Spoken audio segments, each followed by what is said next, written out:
हाय मी प्रज्ञाकडे गेले 3 वर्ष येते आणि मला प्रत्येक वेळेस खूप चांगला अनुभव आला.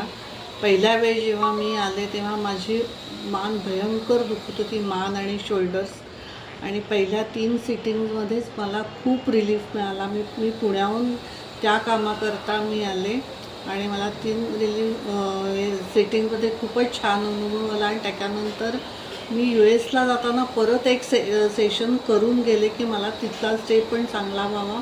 आणि 6 महिने US ला मी अगदी छान वेदना विरहित अशी माझा सगळा स्टे झाला.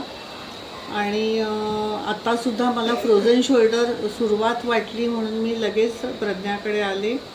आणि आतासुद्धा 4 सेशन्समध्ये मला हात खूपच मोकळा वाटतो आहे. आणि मला खात्री आहे की तिने सांगितलेले एक्सरसाइज दाखवलेले ते मी जर नीटपणे केले तर मला पूर्ण रिलीफ मिळेल. थँक्स. पहिल्यांदा जेव्हा केलेलं आपण तेव्हा त्याचा इम्पॅक्ट किती वर्ष राहिलेला? 3 वर्ष. 3 वर्षानंतर आता परत रिया करतात. 3 वर्षापर्यंत कम्प्लीट रिलीफ होता. Okay okay. कुठून आलात तुम्ही? पुण्याहून आलात. ओके, थँक्यू पुण्याहून आल्याबद्दल आणि ट्रीटमेंट घेतल्याबद्दल आणि एवढा छान रिव्ह्यू दिल्याबद्दल. थँक्यू.